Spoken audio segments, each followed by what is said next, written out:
What was going on that led up to the surrender at Appomattox?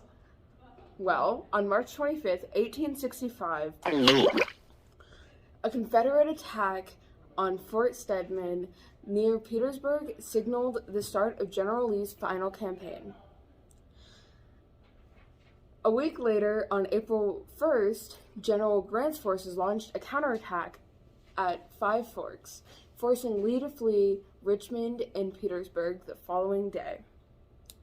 The Richmond and Danville Railroad was used by the Confederate Army's retreat as it traveled southwest. Lee was in serious trouble because the enemy had a huge advantage in numbers and lacked supplies. He nevertheless led a number of exhausting night marches in an effort to get to Farmville. Virginia supply trains eventually had surrounded their army. In an effort to disrupt the cavalry on the screen, Confederate commanders hoped that the horsemen would be unsupported by other troops. Grant, however, foresaw Lee's attempt to flee and instructed the 24th and 5th Corps, under the leadership of Major General John Gibbon, and Bift Major General Charles Griffin, to march nonstop throughout the night in order to bolster the Union cavalry and capture Lee. These corps drove Confederates back on April 9th. Now, how did it end? Well, I'm glad you asked. Union triumph.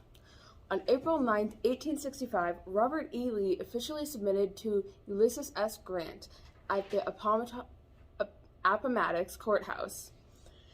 Even though this is regarded as the Civil War's most significant surrender, several other Confederate commanders had to submit and arrange for amnesty and paroles for Southern soldiers before President Andrew Johnson could formally declare the war's end. On August 20th, 1866, 16 months after Appomattox, a formal declaration was made. Who were Lee and Grant? Well, Robert E. Lee was the principal Confederate commander of Ulysses S. Grant was the principal Union commander. The surrender of Appomattox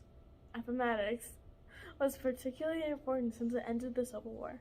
Letters. Letters are a great way of communication, even though as technology advances, we use letters less and less. Letters were the only way to communicate back home for soldiers who were fighting on the front lines during the Civil War.